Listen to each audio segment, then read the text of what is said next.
नमस्कार, मैं डॉक्टर अजीत भारती आज फिर आपके लिए हिंदी विषय के अंतर्गत प्रेमचंद का परिचय लेकर आए हैं। तो देखो, प्रेमचंद का परिचय कुछ इस प्रकार से पूछा जाता है। तो प्रश्न ये रहा, दिया है कि प्रेमचंद का साहित्यिक परिचय निम्न बिंदुओं के आधार पर लिखिए। तो वो बिंदु कौन कौन से हैं ये देख लेते हैं। तो पहला दिया है इसमें 2 रचनाएं, भाषा और शैली, साहित्य में स्थान। तो इसी के आधार पर हमें प्रेमचंद का परिचय बताना। तो हम उत्तर कैसे लिखेंगे? सबसे पहले आप डाल देना हेडिंग उत्तर, इस तरह से उत्तर लिख दोगे और उत्तर में लिख देना प्रेमचंद का परिचय। ठीक है, ये इस तरह से प्रेमचंद का परिचय ये लिख देना। उसके पश्चात फिर आप पहला बिंदु लिखना 2 रचनाएं। तो 2 रचनाएं ऐसे नंबर डाल के ब्लैक पेन से लिख देना, फिर हेडिंग डाल देना और लिख देना जैसे गोदान गबन। तो देखो, यहाँ पर पूछा कि 2 रचनाएं लिखनी है। आपको जो भी प्रेमचंद की 2 रचनाएं याद हों वो यहाँ पर लिख सकते हैं। तो मैंने गोदान और गबन लिख दी क्योंकि ये ज़्यादा सरल लग रही और इनकी महत्वपूर्ण रचनाएं भी हैं।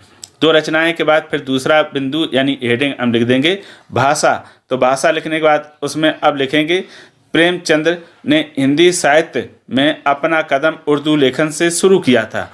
उन्होंने अपनी रचनाओं में बोलचाल की भाषा में उर्दू शब्दों का प्रयोग करके नई परंपरा शुरू की थी। बीच बीच में संस्कृत के शब्दों का भी प्रयोग दिखाई देता है। पात्रों के अनुकूल भाषा का सुंदर प्रयोग मिलता है। भाषा को प्रभावशाली बनाने के लिए मुहावरों और लोकोक्तियों का प्रयोग दिखाई देता है। तो ये इस तरह से रहा। अब उसके आगे फिर प्रेमचंद की कहानियों और उपन्यासों में ग्रामीण शब्दावली का कहीं कहीं पुट दिखाई देता है। ग्रामीण शब्दावली का अर्थ ये कि उन्होंने अपनी कहानियों में जो गांव में बोले जाने वाले शब्द होते हैं उनका भी प्रयोग किया है। उनकी भाषा में मनमोहक संयोग दिखाई पड़ता है। लोक भाषा को उन्होंने साहित्यिक भाषा बनाया है।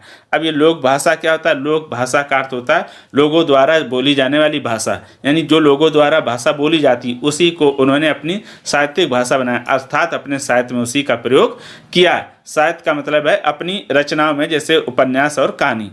तो ये हो गया आपका भाषा, है ना, कि प्रेमचंद की भाषा कैसी। अब तीसरी हेडिंग डालेंगे शैली। तो शैली का अर्थ होता है, इस इंग्लिश में उसको हम स्टाइल कहते हैं, और स्टाइल मतलब लिखने का तरीका, जैसे व्यंग्यात्मक शैली, विचारात्मक शैली, भावात्मक, इस तरह से रहता है। तो इसके अंतर्गत हम ऐसे लिखेंगे, लेखक ने शैली को विषय के अनुरूप बनाया, यानी जो विषय उनके रहे उसी के अनुरूप उन्होंने लिखा। अपनी रचनाओं में भावात्मक, विवेचनात्मक, वर्णनात्मक, हास्य, व्यंग एवं मनोवैज्ञानिक शैली का प्रयोग बहुत मिलता है। वे मानव मन में उठ रहे मनोभावों को प्रकट करने में बहुत कुशल हैं। फिर आगे उसके प्रेमचंद बड़े से बड़े विषय को सरल ढंग से प्रकट कर देते हैं। इनकी शैली की विशेषता प्रभावशीलता है, यानी प्रभावशाली है। कहने का मतलब यह है कि ये अपनी रचनाओं में यानी कहानी और उपन्यासों में भाषा और शैली का इस ढंग से प्रयोग करते हैं कि बहुत ही पाठक पर क्या प्रभाव डालती है, यानी जो पढ़ता है। अब उसके बाद ये हो गया भाषा शैली। आता है चौथा बिंदु साहित्य में स्थान। तो साहित्य में स्थान पर लिखेंगे प्रेमचंद को हिंदी उपन्यास का सम्राट कहा जाता है। उन्हें युग प्रवर्तक भी कहते हैं। हिंदी कहानी और उपन्यास में प्रेमचंद जी का बड़ा योगदान रहा है। आपने ग्रामीण और नगरीय समाज का सुंदर चित्रण किया है। आपको साहित्य जगत हमेशा याद करेगा। तो ये क्या हो गया आपका साहित्य में स्थान।